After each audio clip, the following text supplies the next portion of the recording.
No matter how much you work on your positivity, negative things are bound to happen in your life, and sometimes you have little or no control at all over these negative situations. Sugarcoating the negative is really counterproductive. Let me give you an example. I often train leadership teams in the fields of change and leadership.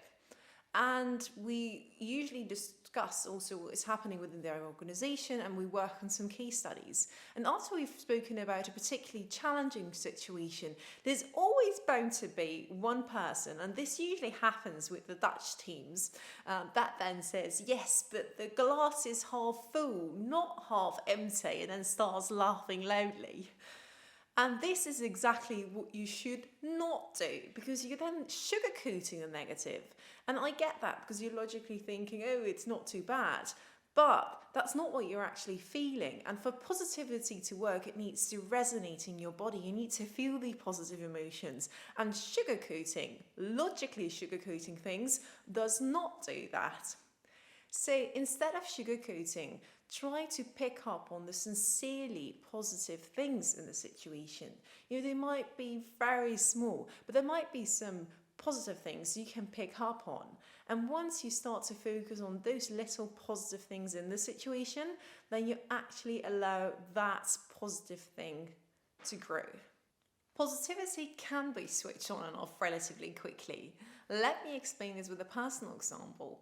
When I was a general manager of a technical firm in the southern parts of Germany, I used to drive there every Monday morning, and that were about 350 kilometers, and usually I was stuck in traffic jam. Sometimes the weather was very, very dark. I never managed to project 3 hours of driving time.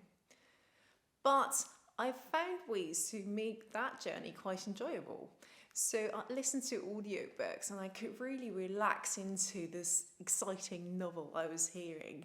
I listened to the local radio, which was really exciting, and have a look at the landscape, which was so beautiful. And particularly when my sat-nav told me to take a detour, I'd end up in completely new areas that I didn't know before, like lovely vineyards and valleys. And it was so wonderful to see the sun rise in the morning and to see how it was really lighting up the landscape. So this shows that you can really switch on and off your positivity quite quickly.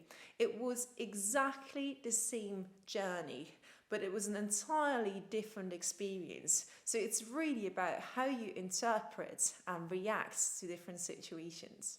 The experiments this week, we're looking at everyday situations which are not that exciting and that could use a positivity boost. So in these situations, can you switch on your positivity and pick up on the small little things that spark positivity in that situation? Enjoy exploring.